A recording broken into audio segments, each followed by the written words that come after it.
할렐루야. 할렐루야. 할렐루야.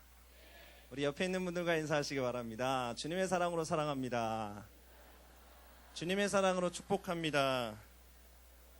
주님이 우리와 함께 하십니다. 인사하시기 바랍니다. 하나님께서 언제나 우리와 함께 하심에 감사를 드립니다. 사순절 기간입니다. 주님의 고난을 생각하면서 40일 동안 하나님께 감사를 드리고 우리 안에 주신 넘치는 생명을 누리는 기간들입니다. 특별히 다음 한 주간은 고난 주간입니다.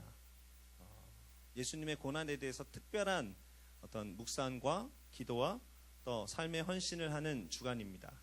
그래서 우리 카리스 선교회에서 사랑하는 이웃들을 돕기 위해서 모금 행사를 하고 있습니다. 여러분 한 끼 금식하셔서 사랑하는 우리들의 이웃을 돕는 일들에 동참할 수 있었으면 좋겠습니다. 금식을 못하시면 커피 금식을 하셔도 좋을 것 같습니다.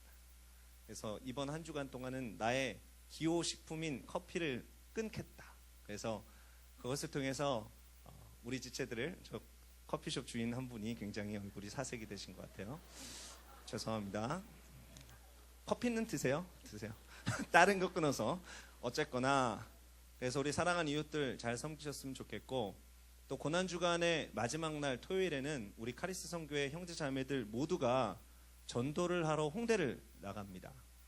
우리 카리스 선교회잖아요. 선교회에서 복음 전하는 것이 당연하다는 생각이 듭니다. 그런데 1년에 한 번 정도는 우리 카리스 선교회 모든 회원들이 함께 나가서 복음을 전할 수 있으면 얼마나 복된 일일까 한번 생각해 보게 됐어요. 그래서 토요일 날 홍대에 나가서 다 함께 복음을 전하니까 모두 함께 동참하셔서 홍대를 주님의 거리 만드는 일들에 우리가 다 같이 헌신할 수 있었으면 좋겠습니다. 우리 홍대에서 뵙겠습니다. 블레싱, 축복합니다. 할렐루야. 말씀 나누겠습니다. 신명기 32장 9절에서 14절 말씀입니다. 구약성경 신명기 32장 9절에서 14절까지의 말씀 함께 찾으셨으면 한 목소리로 하나님의 귀한 말씀을 읽도록 하겠습니다. 신명기 32장 9절에서 14절까지의 말씀입니다. 시작. 야훼의 분깃은 자기 백성이라. 야곱은 그가 택한 기업이로다. 야훼께서 그를 황무지에서 짐승이 부르짖는 광야에서 만나시고 호위하시며 보호하시며 자기의 눈동자같이 지키셨도다. 마치 독수리가 자기의 보금자리를 어지럽게 하며 자기의 새끼 위에 너풀거리며 그의 날개를 펴서 새끼를 받으며 그의 날개 위에 그것을 엎는 것과 같이 야훼께서 홀로 그를 인도하셨고 그와 함께한 다른 신이 없었도다.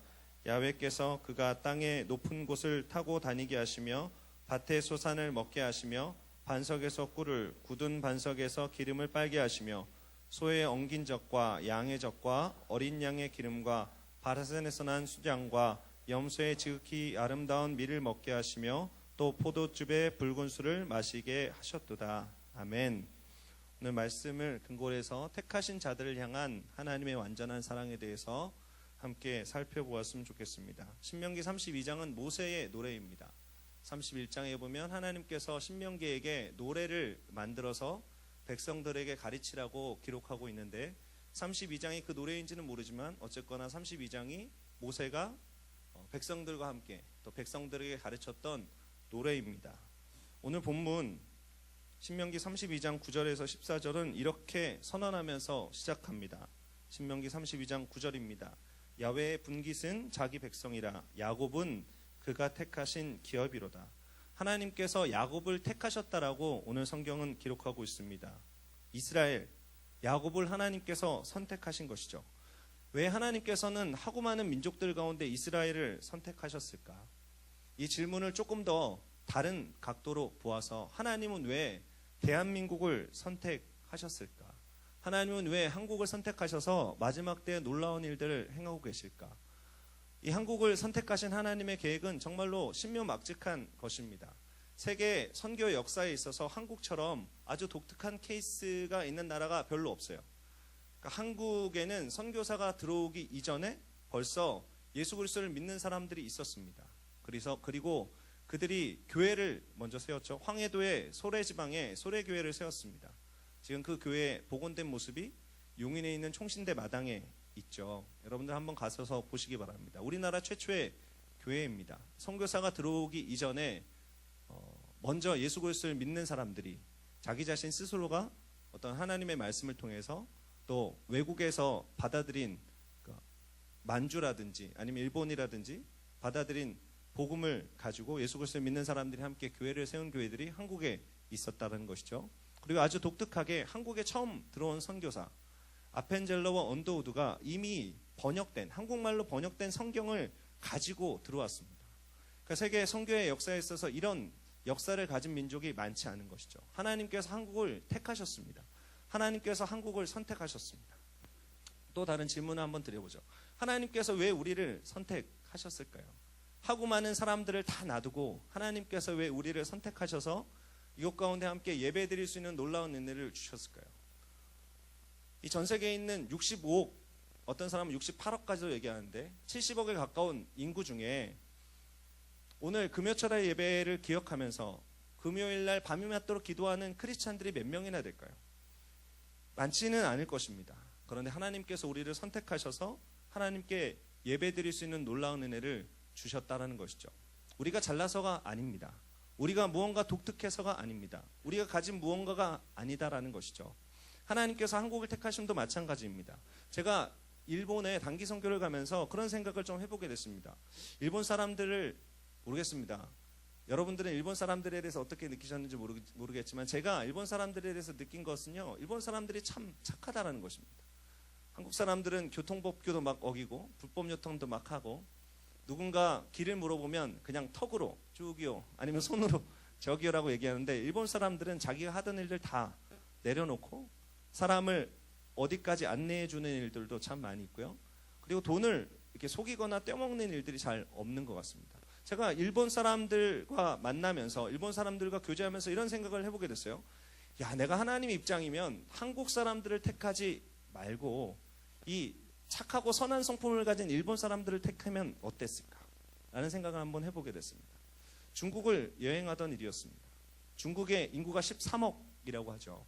한국의 인구의 몇 배인지 모르겠습니다. 한국을 한 넉넉 잡아서 5천만 정도로 보면 하여튼 저는 산수를 잘 못하니까 여러분 잘 하시리라고 믿고요. 한 26배에 가까운 인구가 중국에 살고 있죠.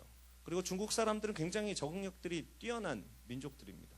그리고 이 우리들처럼 이 두세 사람이 모이면 험담하는 민족이 아니라 두세 사람이 모이면 서로가 서로 이렇게 세워서 협력을 잘하는 민족 같아요. 하나님은 왜 이 서로 험담하고 서로 헐뜯는 뒷담화가 난무한 한국 사람을 선택하셨을까? 잘 뭉치고 이 잘 적응하는 중국 사람을 왜 선택하지 않으셨을까라는 의문을 가져보게 되었습니다. 우리 주변에 있는 나라들을 보면 하나님께서 오히려 더 좋은 특징들이 가지고 있는 나라들이 많은데 하나님께서 왜 한국을 택하셨을까? 그리고 우리 주변에 보면 솔직히 얘기해서 저보다 잘난 사람들이 굉장히 많은 것 같은데 왜 하나님은 우리들을 선택하셨을까? 하나님께서 이스라엘을 선택하신 이유는 신명기 7장 6절에서 7절까지에 기록되어져 있습니다. 너는 야훼 내 하나님의 성민이라 내 하나님 야훼께서 지상 만민 중에서 너를 자기 기업의 백성으로 택하셨나니 야훼께서 너희를 기뻐하시고 너희를 택하심은 너희가 다른 민족보다 수요가 많기 때문이 아니니라. 너희는 오히려 모든 민족 중에 가장 적으니라. 이스라엘이 주변에 있었던 민족들보다 잘난 것도 아니었었고 수요가 많은 것도 아니었었는데 하나님께서 이스라엘을 전적으로 선택하셨다라는 것입니다. 이스라엘을 선택하신 이유는 하나님께서는 성경에 말씀하십니다. 묻지 마. 내가 전적으로 선택한 거야. 내가 사랑해서 선택한 거야. 내가 그냥 선택한 거야. 하나님의 섭리라고 이야기하고 있는 것이죠. 하나님께서 대한민국을 선택하심도 마찬가지입니다. 하나님께서 우리를 선택하심도 마찬가지입니다. 우리가 가지고 있는 어떤 능력, 우리가 가지고 있는 어떤 잘남, 우리가 가지고 있는 좋은 성품 때문이 아니라 하나님의 일방적인 선택이었다라는 거예요. 하나님의 일방적인 택하심이었다는 것입니다. 하나님의 사랑이었다라는 것이죠. 하나님께서 오늘 우리들에게 이야기하십니다. 하나님 왜 우리를 하필 선택하셨습니까? 하나님 왜 하필 우리를 부르셨습니까? 하나님 왜 우리를 사랑하셨습니까? 하나님께서 대답하십니다. 묻지 마. 그냥 너를 일방적으로 사랑한 거야. 그냥 사랑을 누려라, 사랑을 즐겨라, 택함을 즐겨라라고 말씀하고 있는 것이죠. 어느 누군가에게 선물을 줬습니다. 정말로 좋은 마음으로 선물을 줬습니다. 그냥 기쁜 마음으로 섬기고 싶어서 너무 사랑스러워서 선물을 준 것이죠. 그런데 그 사람이 내가 준 선물에 대한 사랑을 의심합니다. 이 선물 왜 주니? 혹시 나한테 무언가를 받기를 바라는 것이니? 아니면 줬다 뺏을 거지? 막 이런 얘기들 합니다. 이 선물 도대체 얼마야? 그래서 값을 묻기도 합니다. 그러면 그냥 사랑으로 준 선물을 준 사람의 마음이 상하게 되는 것이죠. 괜히 속상합니다. 나는 그냥 기쁜 마음으로 줬는데, 사랑으로 섬기면서 줬는데 왜 이 사람은 선물의 값어치와 조건을 이야기하지? 하나님께서 오늘 우리들에게 그렇게 도전하고 계십니다. 하나님께서 우리들에게 사랑한다고 말씀하고 계십니다. 하나님께서 너를 택했다고 말씀하고 계십니다. 그런데 가끔씩 우리는 하나님께 이런 이야기들 합니다. 하나님 왜 저를 택하셨어요? 제가 잘났기 때문인가요? 아니면 저를 택하셔서 무언가 다른 하나님의 꿍꿍이 속에 있는 것이 아닌가요? 하나님의 목적은 무엇인가요? 라는 질문을 할 때가 있습니다. 그럴 때 하나님께서 우리를 향해서 마음 아파하시면서 이렇게 얘기하는 것이죠. 그냥 사랑해서 선택한 것이다. 그냥 일방적으로 선택한 것이다. 그런 것을 묻지 말고, 마치 이 사랑의 선물을 그냥 누리는 것을 선물 준 사람이 기뻐하듯이 하나님의 사랑을 그냥 누리라고 말씀하고 있는 것이죠. 하나님께서 오늘 우리들에게 말씀하십니다. 너를 택하였더라고 말씀하고 계신 것이죠. 여러분, 이 사랑을 누려야 합니다. 이 사랑을 즐겨야 합니다. 이유를 묻지 말고, 묻지도 따지지도 말고 하나님의 사랑을 누리는 오늘 금요철야 예배 되시기를 예수님의 이름으로 축원을 드립니다. 하나님은 그의 택하신 자들에게 하나님의 사랑을 표현하십니다. 오늘 신명기의 본문, 우리가 읽은 본문에는 하나님의 사랑 표현법이 나와 있습니다. 첫 번째 하나님의 사랑 표현법은 이것입니다. 완전한 보호입니다. 하나님께서는 그의 택하신 자들을 완전하게 보호하십니다. 신명기 32장 10절에 이렇게 기록되어져 있습니다. 야훼께서 그를 황무지에서 짐승이 부르짖는 광야에서 만나시고 호위하시며 보호하시며 자기의 눈동자같이 지키셨도다. 하나님은 그의 백성을 보호하십니다. 하나님은 그의 백성을 돌보십니다.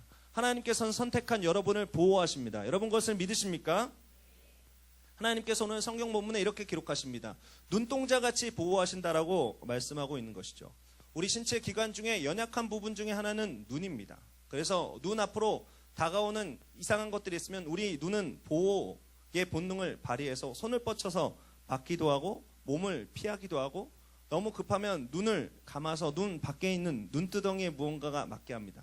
여러분 가운데 누가 이 싸움을 하는데 날라오는 주먹을 눈 이렇게 부릅뜨고 눈을 꺼내서 막는 사람은 없지 않습니까? 눈은 그만큼 약하고 어떤 신실한 우리 몸의 어떤 여러 가지 작용들로 보호하는 어떤 신체 기관이라는 것이죠. 그런데 하나님께서 그의 백성을 눈동자처럼 보호하신다는 거예요. 아주 아끼면서 애지중지하시면서 보호하신다라는 것입니다. 하나님께서 여러분을 눈동자같이 보호하십니다. 애지중지하시면서 보호하고 계신 것입니다. 여러분을 따스한 품으로 안아서 하나님의 능력의 편팔로 덮으시는 것입니다. 여러분 눈을 들어서 하나님을 바라보시길 바랍니다. 여러분을 도우시는 하나님을 의지하시길 바랍니다. 졸지도 주무시지도 아니하시는, 실족하지도 아니하시는 하나님을 의지하시는 여러분 되시기를 예수님의 이름으로 축원을 드립니다. 여러분 잘 아는 시편 121편 1절에서 3절에 이렇게 기록되어져 있습니다. 내가 산을 향하여 눈을 들리라. 나의 도움이 어디서 올까? 나의 도움은 천지를 지으신 야훼에게서로다. 야훼께서는 너로 실족하지 아니하게 하시며 너를 지키시는 이가 졸지도 아니하시리로다. 오늘 성경은 이렇게 기록하고 있습니다. 졸지도 주무시지도 아니하시는 하나님께서 우리를 보호하신다라는 것이죠. 믿음을 가지십시오. 하나님께서 우리를 완벽하게 보호하고 계신 것입니다. 하나님께서 택하신 이 백성들을, 우리들을 완전하게 보호한다라는 것이죠. 사람은 완전한 보호를 하지 못합니다. 사람의 능력으로 어떤 사람을 완전하게 보호한다는 것은 환상입니다. 제가 저희 가족들과 함께 팔라우라는 곳에 여행을 갔습니다. 제 첫째 아이가 약 2살 정도 되었을 때였습니다. 그리고 제 둘째 아이는 아내 뱃속에 있었죠. 아내가 태교여행을 떠나자는 것입니다. 그래서 굉장히 저에게 소중한 시간을, 그리고 우리 가족에게 소중한 시간을 막 만들어서 비행기표를 끊어서 저기 먼 나라 남태평양의 아름다운 낙원 팔라우로 떠났습니다. 여러분 지도를 한번 찾아보시면 알겠지만 팔라우는 이 남태평양의 굉장히 깊은 곳에 있습니다. 그래서 굉장히 바다가 아름답습니다. 제가 본 바다 중에 그렇게 아름다운 바다를 본 적이 없는 것 같습니다. 팔라우에서 3박 4일의 시간들을 잘 보냈습니다. 그리고 마지막 날이 되었습니다. 팔라우에 저희가 묵었던 리조트에 연못이 하나 있었습니다. 그 연못에는 우리가 흔히 알고 있는 뭐 비단잉어, 뭐 금붕어 이런 애들이 있었던 것이 아니라 그 리조트에서 바다의 물을 다 끌어와 가지고 이 바다에 있는 물고기를 그 커다란 연못에 만들어 놓고 다 집어넣어 놨습니다. 이 예루살렘 성전보다 더 큰 연못이었죠. 거기에는 별별 바다 물고기들이 다 있었습니다. 그런데 그 리조트에서 하루에 2번씩 이 피딩의 시간을 가졌어요. 거기에 있는 물고기들의 밥을 주는 시간이죠. 특별히 그 연못에 가오리들을 많이 키웠습니다.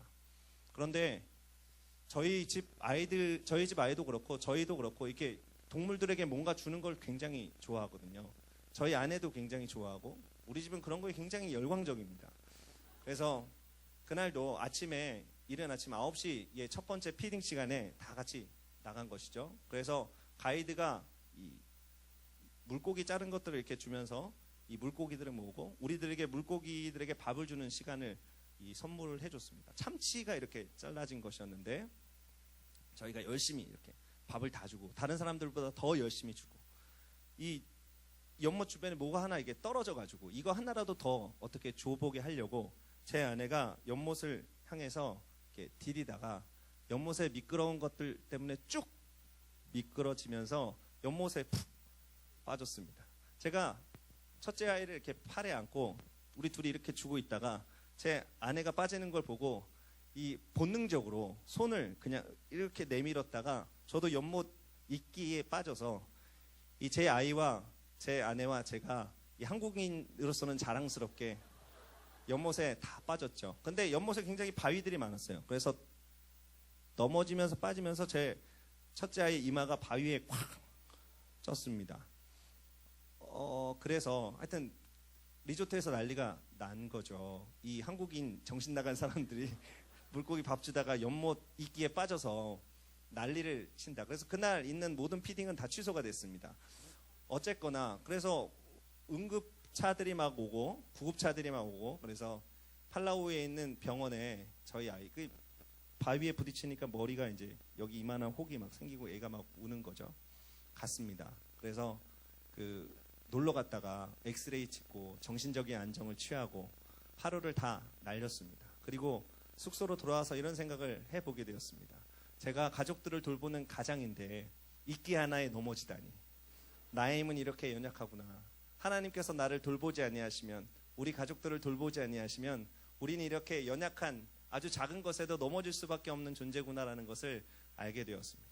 그래서 팔라우에서 굉장히 큰 은혜 받으면서 하나님께서 우리 가족을 돌보셔야 한다. 하나님께서 우리 가족을 사랑하셔야 한다라는 간절한 기도를 드렸던 기억이 납니다. 왜냐하면 일단 첫째 아이는 머리가 이렇게 부딪혀서 이만큼 부풀어 올랐고 또 제 아내는 당시 둘째를 임신하고 있었을 때였기 때문에 굉장히 심각한 상황이었다는 것이죠. 그래서 팔라우에 있는 리조트에서 간절히 하나님을 찾았던 기억이 납니다. 여러분 혹시 여러분의 힘으로 누군가를 보호하려는 생각을 해본 적이 있습니까? 내 힘으로 어떤 누군가를 돌봐야 된다는 생각을 한 적이 있습니까? 여러분 그 생각은요 굉장히 우리가 갖기 쉬운 환상입니다. 특별히 남자분들이 내 가족들을 내 힘으로 돌볼 수 있다는 환상, 내 힘으로 내 가족들을 어떻게 보호할 수 있다는 환상들을 지금 이 시간 다 내려놓았으면 좋겠습니다. 또 그리고 여러분이 자녀로서 내 부모님을 내 힘으로 돌볼 수 있다는 생각들을 다 내려놓으셨으면 좋겠습니다. 하나님께서 돌보십니다. 하나님께서 여러분의 가족을 돌보십니다. 하나님께서 여러분의 부모님을 돌보십니다. 완벽하게 돌보십니다. 완전하게 돌보십니다. 하나님의 능력의 편팔로 덮으십니다. 여러분 그것을 믿으시길 바랍니다. 그리고 오늘 철야 예배를 드리면서 여러분의 가족을 하나님의 손에 올려드리시길 바랍니다. 여러분의 부모님을 하나님의 손에 올려드리시길 바랍니다. 나는 제대로 돌볼 수 없지만, 나는 제대로 보호할 수 없지만 하나님께서 하실 수 있습니다. 하나님께서 나의 가족을, 하나님께서 나의 부모님을 돌보실 수 있습니다라고 다 맡겨드리는 오늘 밤 되시기를 예수님의 이름으로 축원을 드립니다. 두 번째 하나님의 사랑 표현법입니다. 두 번째 하나님의 사랑 표현법. 하나님께서 택하신 민족들을 향해서, 하나님께서 택하신 사람들을 향해서 영광을 위한 훈련을 시키신다는 것이죠. 신명기 32장 11절과 12절에 이렇게 기록되어져 있습니다. 마치 독수리가 자기의 보금자리를 어지럽게 하며 자기의 새끼 위에 너풀거리며 그의 날개를 펴서 새끼를 받으며 그의 날개 위에 그들을 없는 것 같이 야훼께서 홀로 그를 인도하셨고 그와 함께한 다른 신이 없었도다. 하나님께서 그 백성들을 훈련시키신다는 것입니다. 하나님께서 선택한 백성들을 훈련시키신다는 것이죠. 많은 설교자들이 이 성경 본문을 인용하면서 독수리의 생태에 대해서 이야기합니다. 독수리가 이 둥지를 지을 때는 뾰족뾰족한 가시가 많이 솟아있는 나뭇가지들로 짓는다는 것이죠. 그리고 그 위에 어떤 푹신푹신한 것들을 덮는다라는 것입니다. 그리고 독수리의 새끼들이 어느 정도 커서 둥지를 떠날 때가 되면 그 위에서 이 독수리가 독수리의 둥지들을 어지럽게 한다는 것이죠. 그래서 푹신푹신한 것들을 다 날아가 버리게 한다는 것입니다. 그러면 새끼들이 무언가에 찔려서 둥지 밖으로 나오게 된다는 거예요. 그러면 어미 독수리는 사정없이 절벽 밖으로 독수리 새끼를 밀어 넣는다는 것입니다. 하늘을 날지 못하는 독수리를 발로 뻥 차서 아기 독수리를 발로 뻥 차서 절벽 가운데 굴린다는 것이죠. 그리고 절벽에 떨어지는 독수리를 이 아기 독수리를 큰 독수리가 날개를 펴서 받고 또 하늘 위로 올라가서 떨어뜨리고 하늘 위로 올라가서 받고 뭐 이런 식의 훈련들을 시켜서 새끼 독수리가 하늘을 날아갈 수 있는 훈련들을 시키신다는 것입니다. 그리고 그 독수리의 비유를 통해서 독수리의 어미가 독수리 새끼를 훈련시키는 것을 통해서 하나님께서 그의 백성을 훈련시킨다는 이야기들을 많이 하게 된다는 것이죠. 하나님께서는 그의 백성을 훈련시키십니다. 아주 심하게 얘기하면 이 죽지 않을 만큼 훈련시킨다라는 것이죠. 하나님께서 왜 우리를 훈련시키실까? 그 훈련을 통해서 하나님의 영광을 보게 하십니다. 그 훈련을 통해서 우리가 깨닫지 못하는 하나님의 크고 놀라운 어떤 섭리와 계획들을 알게 하신다라는 것이죠. 왜 훈련을 하느냐? 하늘을 날기 위해서입니다. 높은 하늘을 날기 위해서입니다. 독수리가 높은 하늘을 날지 못하고 그냥 땅을 걸어 다니기만 한다면 그것은 독수리가 아닙니다. 타조입니다. 키위입니다. 그러나 하늘을 나는 독수리, 하늘을 창공을 높이 나는 새가 바로 독수리라는 것이죠. 하나님과 진정으로 동행하시기를 원하신다면, 하나님과 진정으로 하나 되어서 기쁨의 길을 걷기를 원하신다면 하나님께서 우리들의 삶에 허락하시는 훈련에 기꺼이 들어가야 된다는 것입니다. 하나님은 하나님의 사람들에게 무슨 로봇의 칩을 꽂아 놓듯이 그런 어떤 능력을 주시는 분이 아니시다라는 것이죠. 하나님은 우리들에게 가능성을 주십니다. 하나님은 우리들에게 기회라는 것을 주십니다. 그리고 훈련을 통해서 우리 안에 있는 가능성이, 우리 안에 있는 기회가 하나님께서 기뻐하시는 장성한 분량에 이르도록 우리를 격려하신다라는 것이죠.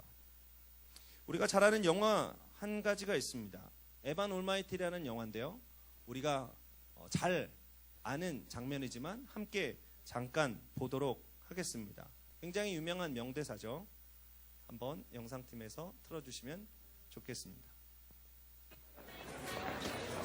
Oh, excuse me. Can I get a refill, please? Coming right up. Thank you. Excuse me. Are you all right? Yeah. No. It's a long story. Well, I like stories. I'm considered a bit of a storyteller myself. My husband, you heard of New York's Noah? The guy who's building the ark. That's him. I love that story. Knowing the ark. You know, a lot of people miss the point of that story. They think it's about God's wrath and anger. They love it when God gets angry. What is the story about then, the Ark? Well, I think it's a love story about believing in each other. You know, the animals showed up in pairs. You know, they stood by each other, side by side, just like Noah and his family. Everybody entered the ark side by side. But my husband says God told him to do it. What do you do with that? Sounds like an opportunity. Let me ask you something. If someone prays for patience, you think God gives them patience? Or does he give them the opportunity to be patient? If they prayed for courage, does God give them courage, or does he give them opportunities to be courageous? If someone prayed for the family to be closer, do you think God zaps them with warm, fuzzy feelings? Or does he give them opportunities to love each other? Well, I gotta run. A lot of people to serve. Enjoy.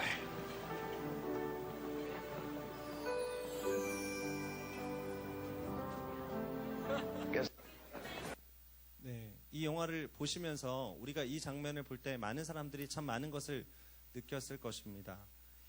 이런 얘기를 하죠. 누가 인내를 달라고 하면 신은 그 사람에게 인내심을 줄까요? 아니면 인내를 발휘할 수 있는 기회를 주시려고 할까요? 용기를 달라고 하면 용기를 주실까요? 아니면 용기를 발휘할 기회를 주실까요? 만일 누군가 가족과 좀 더 가까워지게 해달라고 기도하면 하나님이 뿅 하고 묘한 감정을 느껴지도록 할까요? 아니면 서로 사랑할 수 있는 기회를 마련해 주실까요? 하나님은 우리들에게 후자를 주십니다. 기회를 주신다라는 것이죠. 인내심을 발휘할 수 있는 기회, 용기를 발휘할 수 있는 기회, 사랑할 수 있는 기회를 주신다는 것입니다. 이것이 바로 하나님께서 사랑하는 사람들에게 표현하는 사랑의 방법입니다. 훈련을 통해서, 그 훈련을 통해서 하나님께서 기뻐하시는 장성한 분량에 이르게 한다라는 것이죠. 여러분, 훈련받고 있다고 생각하십니까? 삶에 어떤 어려움이 있으십니까? 고통이 있으십니까? 그렇다면 기뻐하시길 바랍니다. 하나님께서 택한 백성인 여러분에게 여러분을 선택하였고 여러분을 사랑하고 있다는 증거들을 그 훈련을 통해서 말씀하고 있다는 것이죠. 성장하고 있다는 증거입니다. 그리고 믿음이 점점 삶에서 자라나고 있다는 증거입니다. 하나님을 꾸준히 찾고 찾으면서 하나님을 만나는 여러분 되시기를 예수님의 이름으로 축원을 드립니다. 히브리서 12장 11절에는 이렇게 기록되어져 있습니다. 무릇 징계가 당시에는 즐거워 보이지 않고 슬퍼 보이나 후에 그로 말미암아 연단받은 자들은 의와 평강의 열매를 맺느니라. 하나님께서는 그의 백성들을 사랑하는 것을 그렇게 표현하십니다. 훈련을 통해서 표현하십니다. 그래서 후에 의와 평강의 열매를 맺게 하신다라는 것이죠. 세 번째, 하나님께서 택하신 자들을 향한 완전하신 사랑을 이렇게 표현하십니다. 때를 따라 풍성히 채우시는 것이죠. 신명기 32장 13절과 14절에 이렇게 기록되어져 있습니다. 야훼께서 그가 땅의 높은 곳을 타고 다니게 하시며 밭의 소산을 먹게 하시며 반석에서 꿀을 굳은 반석에서 기름을 빨게 하시며 소의 엉긴 젖과 양의 젖과 어린 양의 기름과 바산에서 난 수량과 염소의 지극히 아름다운 밀을 먹이시며 또 포도즙의 붉은 술을 마시게 하셨도다. 하나님께서 그의 백성들에게 때를 따라 풍성히 채우시는 놀라운 은혜를 신명기에서는 말씀하고 있습니다. 하나님께서는 광야에서 이스라엘 백성들의 삶을 돌보셨습니다. 삶의 모든 영역에서 하나님께서는 역사하셨습니다. 그 발이 부르트지 않게 하셨습니다.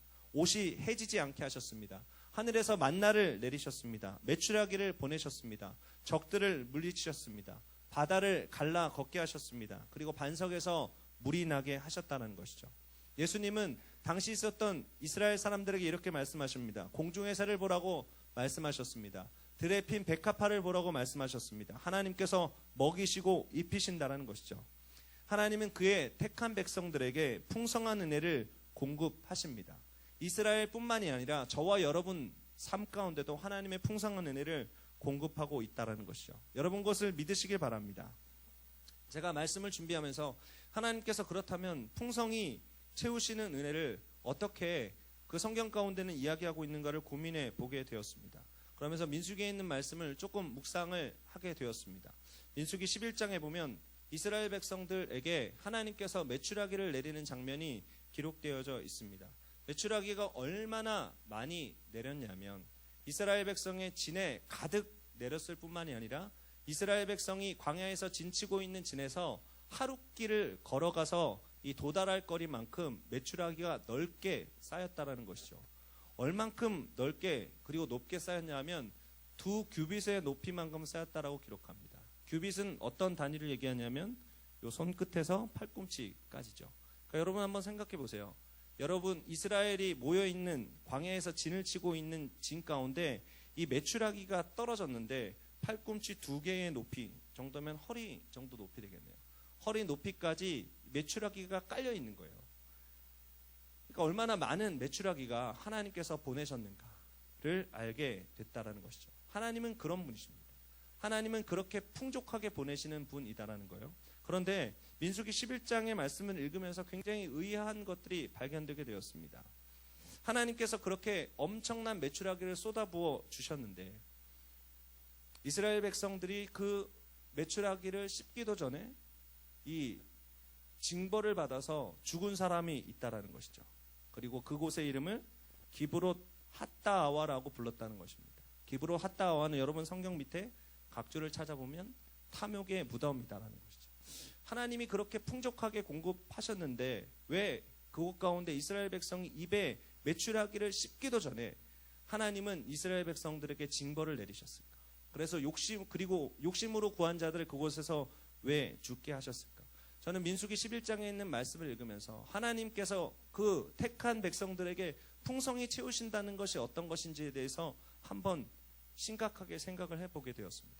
우리들의 삶에 이 하나님께서 한이 없는 은혜를 부으시는데, 한이 없는 공급하심을 부으시는데, 마치 메추라기가 이스라엘 진의 하루길이 넘도록 이 허리 높이로 쌓이는 축복들을 부으시는데, 이 축복이 진정한 하나님의 도우심에 합당한 풍성한 축복이 되기 위해서 우리 안에 자세가 필요하다는 생각을 해보게 됐다는 것이죠. 우리가 욕심으로 구하지 않을 때 하나님께서 우리들의 삶에 부어주시는 풍족한 것들이 진정한 축복이 됨을 기억하시기 바랍니다. 불평하지 않는 것으로 구할 때에 하나님께서 우리들의 삶에 부어주시는 것이 축복이 됨을 기억하시길 바랍니다. 하나님을 시험하여 구하지 않을 때 축복이 됩니다. 하나님의 일하셨음을 인정할 수 있을 때, 내가 해서 한 것이 아니라 하나님께서 하셨음을 인정할 수 있을 때 그것이 참된 축복이 되는 것이죠. 또 우리 안에 부어진 그 축복이 우상이 되지 않을 때 하나님께서는 우리들의 삶에 풍족한 것을 부으신다는 것입니다. 그리고 그것이 거두어진다고 했을 때, 그것이 없어진다고 했을 때 우리 마음에 원망의 마음이 생기지 않는다면 하나님께서 우리들의 삶에 풍족한 것을 공급할 수 있는 그릇이 만들어지게 된다라는 것입니다. 그러므로 우리들의 삶에 기도하는데도 채워지지 않는다, 간절함으로 지금까지 오랫동안 기도해왔는데 응답되지 않는다라면 우리들의 삶에 있는 그릇을 다시 한번 살펴보았으면 좋겠습니다. 민수기 11장에 있었던 이스라엘 백성들이 그 넓디 넓은 이 진에 내려진 메추라기를 한 마리도 누리지 못하고 입에 메추라기가 담겨서 씹혀지기도 전에 저주를 받아서 죽임을 당했던 것처럼 우리들의 삶 가운데 이스라엘 백성들이 탐욕으로 구했거든요. 이스라엘 백성들이 불평함으로 구했거든요. 그래서 그들이 제대로 누리지 못했다는 것이죠. 그러므로 우리들의 삶을 돌이켜보아서 하나님께서 주신 축복을 누릴 수 있는 그릇을 만들어야 된다는 것입니다. 그 축복을 누릴 수 있는 그릇의 이름은 이것입니다. 자족하는 마음입니다. 빌립보서 4장 12절에 이렇게 기록되어졌습니다. 나는 비천에 처할 줄도 알고 풍부에 처할 줄도 알아 모든 일 곧 배부름과 배고픔과 풍부와 궁핍에 처할 줄 아는 일체의 비결을 배우노라. 사도 바울은 자족하는 마음을 알았다라고 성경은 기록하고 있습니다. 그래서 사도 바울에게 배고픔과 배부름, 풍부와 궁핍은 중요한 것이 아니었습니다. 자족하는 마음을 가지고 있었기에 어떠한 환경에도 감사할 수 있었고 어떠한 환경에도 풍족한 삶을 살았던 것이 바로 사도 바울의 삶이었다는 것이죠. 빌립보서는 그가 옥에 있을 때 기록되어졌던 말씀입니다. 옥에 있었지만 그 마음 가운데 있었던 풍요로움, 그 마음 가운데 있었던 진정한 자유함은 변함이 없었다라는 것입니다. 하나님께서 우리를 선택하셨습니다. 그래서 풍족한 것들을 공급해 주기를 원하십니다. 때에 합당한 은혜를 공급해 주기를 원하십니다. 이것들을 누리기 위해서 우리가 가져야 되는 마음, 어떤 마음이냐면 자족하는 마음입니다. 어떠한 삶의 환경이 있든지 감사하는 마음들을 가질 때, 어떠한 환경이 있든지 하나님께서 주신 것을 누릴 수 있는 마음들을 가질 때 우리들의 진정한 풍요로움이 부어지게 될 것이다라는 것이죠. 하나님이 이스라엘을 사랑하셨습니다. 그래서 택하셨습니다. 그래서 하나님은 이스라엘 백성들을 보호하셨습니다. 그리고 이스라엘 백성들을 훈련하셨습니다. 그리고 이스라엘 백성들에게 한없는 축복을 부어주셨습니다. 그런데 이 하나님의 풍족한 사랑의 표현 방법에 이스라엘은 어떻게 반응했냐 하면 슬프게도 그리고 너무나도 이 고통스럽게도 하나님을 선택하지 않은 우를 범하게 된다는 것이죠. 새드 엔딩으로 끝나게 됩니다. 이스라엘이 어떤 선택을 했는가, 그리고 이스라엘의 선택을 바라보면서 우리의 선택은 어떤 선택을 해야 되는가를 한번 살펴봤으면 좋겠습니다. 신명기 32장 15절, 쉬운 성경에 보다 분명한 표현이 있어서 여러분들에게 읽어드리고 싶습니다. 이스라엘은 마음껏 먹었다. 배불리 먹어 살도 쪘다. 그러자 이스라엘은 자기를 버리신 하나님에게서 떠나고 자기를 구원하신 반석을 저버렸다. 하나님은 이스라엘에게 한없는 사랑을 베풀어 주셨습니다. 그런데 이스라엘은 배가 불러지니까 그 삶이 행복해지니까 하나님을 떠나버리는 우를 범하게 됐다는 것이죠. 오늘 쉬운 성경에는 이스라엘이라고 표현하고 있는데 우리가 가지고 있는 개역개정 성경에는 32장 15절에 여수른이라는 표현을 씁니다. 우리 9절에 하나님께서 선택할 때 야곱이라는 말을 썼다는 것을 기억하십시오. 야곱의 뜻 가운데는 속이는 자라는 뜻이 있죠. 사기꾼이라는 뜻이 있습니다. 하나님의 선택은요, 야곱이 사기꾼 되었을 때, 속이는 자 되었을 때라도 하나님의 신실한 선택함이 있었다는 거예요. 하나님의 사랑이 있었다는 것입니다. 여수르는 무슨 뜻이냐면 이스라엘의 애칭입니다. 바른 자, 고든 자라는 뜻이죠. 야곱과는 아주 반대되는 뜻입니다. 그런데 고든 자, 바른 자로 불리었던 우리 이스라엘이, 하나님의 택한 자들이 배가 불러지니까 하나님을 멀리 했다라는 것이죠. 하나님은 우리가 죄인 되었을 때도, 우리가 부족한 자였을 때도 선택하였음에도 불구하고, 우리는 스스로 의로운 자라고 지칭받을 때라도, 우리가 이 세상에서 무언가 하나님의 놀라운 은혜를 누리고 있을 때라도 우리는 하나님을 버리기 쉬운 존재라는 것을 기억할 필요가 있습니다. 오늘 우리가 함께 기도하면서 결단할 수 있었으면 좋겠습니다. 하나님, 세상의 보호함, 세상에 어떤 우리가 보호할 수 있다고 하는 생각들을 내려놓기를 원합니다. 우리를 보호하시는 전능하신 하나님께 우리의 보호권을 맡겨드리고 하나님을 의탁하기 원합니다는 결단을 할 수 있었으면 좋겠습니다. 그리고 두 번째로는 우리를 훈련하셔서 우리가 하나님께서 기뻐하시는 장성한 분량에 이르도록 우리를 붙들어 주시옵소서, 이렇게 기도했으면 좋겠습니다. 그리고 세 번째로는 하나님, 우리의 모든 자원이, 우리가 가지고 있는 모든 것들이 하나님의 것임을 고백합니다. 자족하는 마음을 갖게 하여 주셔서 우리들의 삶에 때를 따라 부어지는 풍족한 은혜를 누릴 수 있도록 인도하여 주십시오라고 기도하는 우리 철야 예배 시간이 되었으면 좋겠습니다. 그리고 그런 카리스 성교회가 되시기를 예수님의 이름으로 축원을 드립니다. 이 시간 우리가 함께 찬양하고 기도하는 시간을 갖도록 하겠습니다. 주의 사랑이 지금이라는 찬양을 함께 드리면서 우리들의 삶에 임하신 하나님의 사랑, 또 우리를 보호하시는 하나님의 사랑을 묵상하길 원합니다.